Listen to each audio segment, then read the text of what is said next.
Well, you heard it here first, folks. What exactly did you hear here first? Well, that's what we're going to be covering today because it was the first to be here in Missouri. Let's go!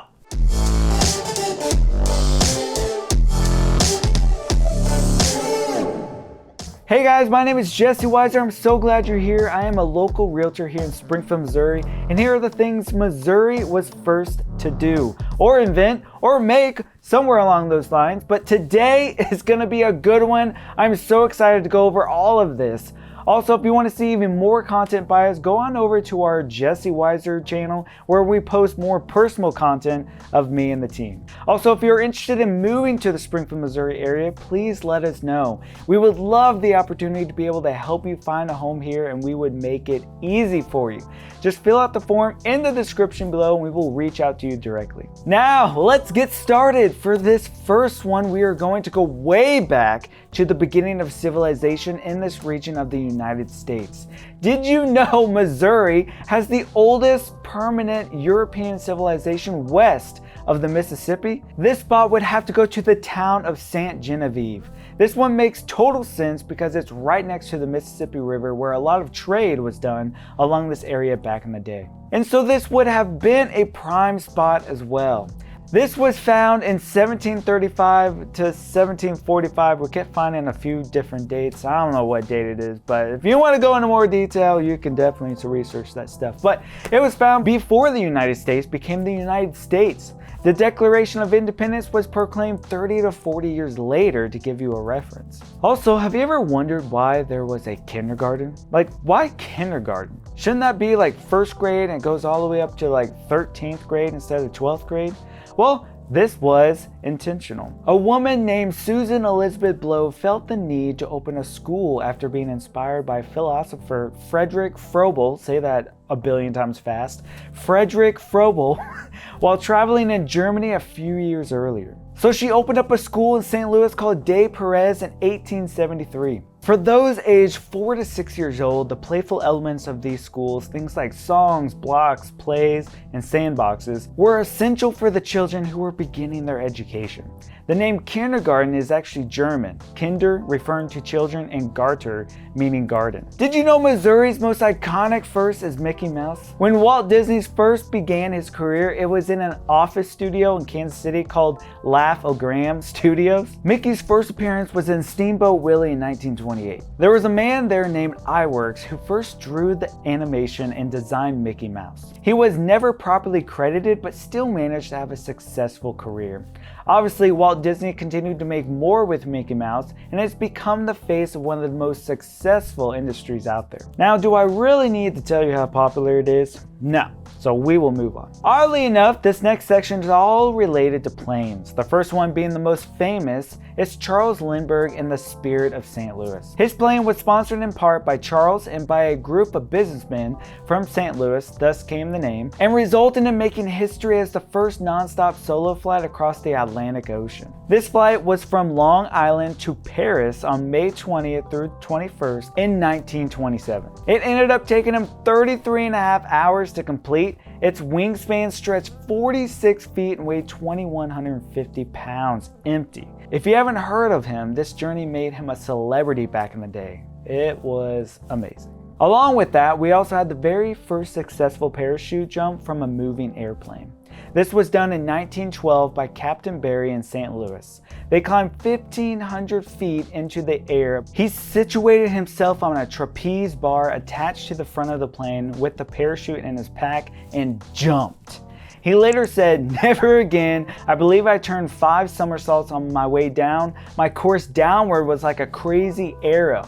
But he ended up doing it again on March 10th. You may have heard of pigs flying, but what about cows flying? This cow was named Elm Farm Ollie, nicknamed Nellie J, and eventually Sky Queen, and she was the first to be flown and milked mid-air back in February of 1930. She was chosen for her gentle demeanor because it made her an ideal candidate to tolerate riding on an airplane. They flew her 72 miles from Bismarck, Missouri to St. Louis. This cow produced 24 quarts of milk during the flight, and her milk was bottled and dropped from the plane from little parachutes to the crowd below. Probably as fresh of milk you can get there. Don't worry, Elm Farm Ollie wasn't traumatized. She returned to the farm where she lived another great 10 years and passed from natural causes. Here were a few inventions from Missouri that turned into everyday common items. This is gonna be great. Starting off with one for the cooks, Teflon coated pans.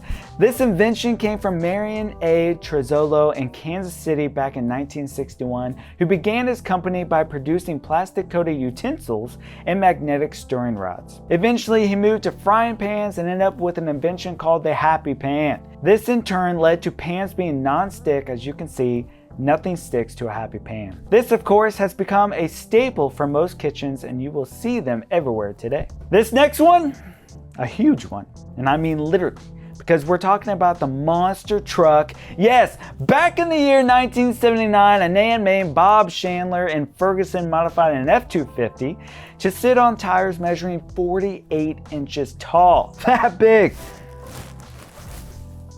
It's a big truck. He named it Bigfoot, and it made a few appearances in smaller tractor pull shows. Eventually, it was shown on film in the movie Take This Job and Shove It. It performed in the Pontiac Silverdome in 1982, where it performed a car crush in front of 72,000 people. It became in such high demand they had to make a Bigfoot 2 to keep up with the appearances. You can even find action figures of this car to buy. That is what the West Coast Valley Boys say. Rad. Old term, old term. Now what's that on the back of your car? Is it a bumper sticker? Well, here's another fun one to add to the list. In 1946, a Kansas City printerman named Forrest P. Gill had a surplus of adhesive back paper and fluorescent paint. This paint, called daylight fluorescent paints, became widespread after World War II. So with these two things, he decided to combine them, knowing that these could be used to advertise promotional products. It was first called a bumper strip when it was first produced. He made them over various things, mementos of fairs and other events. The first industry to grab onto it was the tourism industry, then moving on into politics with the 1952 election that Eisenhower ended up winning. And today, well, you see these things everywhere, so it goes to show this really took off. We have other developments that began here in Missouri, not necessarily with things you buy, but places you go. Just like the first drive-thru. The first drive-thru was a burger and fries joint that started here in Springfield, Missouri, where we're from, woo-woo,